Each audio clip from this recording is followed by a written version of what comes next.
जीसु काहींके बाप्तिस्म नेले। हेलो ख्रीष्टर प्रिय भाई और भौणी माने प्रत्येक को प्रभु जीशु ख्रीष्ट नाम मोर आंतरिक नमस्कार। जीसु काहींके बाप्तिस्म नेले यही विषय को लोके गभीरता भावे नियंती नहीं।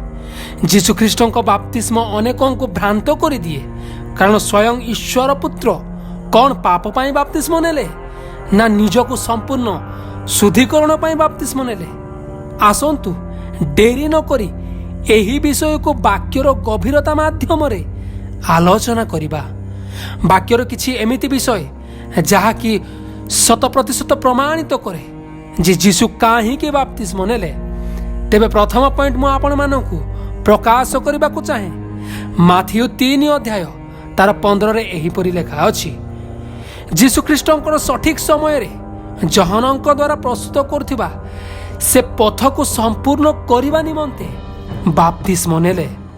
एवं जिसाय 40:3 माथियो 3:3 रे एही परि आमाने बुझिबा को पारू जीशु ख्रीष्ट बाप्तिस्मर प्रक्रिया द्वारा भाववाणी को सफल करबा पुणी समग्र जिहुदी प्रदेश को मसीहर आगमनर चिन्ह स्वरूप दर्शाइबा पाई बाप्तिस्म नेले।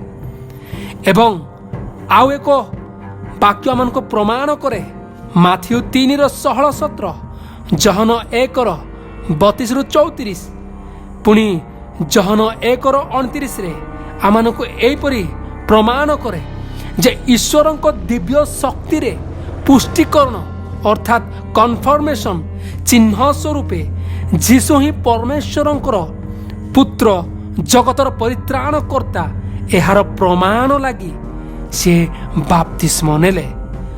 पुणी जीशु ख्रीष्ट जे ईश्वरंकर मेष शावक एहा कहिबार अर्थ एहा जे समग्र मानव जाति निमंते पापर प्रायश्चित बलि रूपे निजको समर्पण करिवे। बाप्तिजक जहन जे जने लेबीय लोक थिले, पुणी गोटे लेबीय जे परमेश्वर निकट में बलि को उत्सर्ग करने पूर्वे से बलि को पवित्र भावे प्रस्तुत करे, ठीक यही रूपे जीशु ख्रीष्ट को मध्य पूर्व नियमर विधि को दर्शाइबा पाई जीशु जहनक द्वारा बाप्तिस्म नेइथिले। एवं जीशु आम्भ मानकर स्थान ग्रहण कले। आम्भे जे पापी थिलु एवं पापर वेतन जे मृत्यु, मृत्युर दंड जे आमे माने पाइबार थिला, किंतु आम्भ बदल रे से जे पापी होई आम्भ मानक निमंते मृत्युवरण कले। से ईश्वरक योजना को संपूर्ण भाववादी मानक वाक्य को सफल एवं मानव जाति को परित्राण करिबा पाई बाप्तिस्म नेले। आमेन।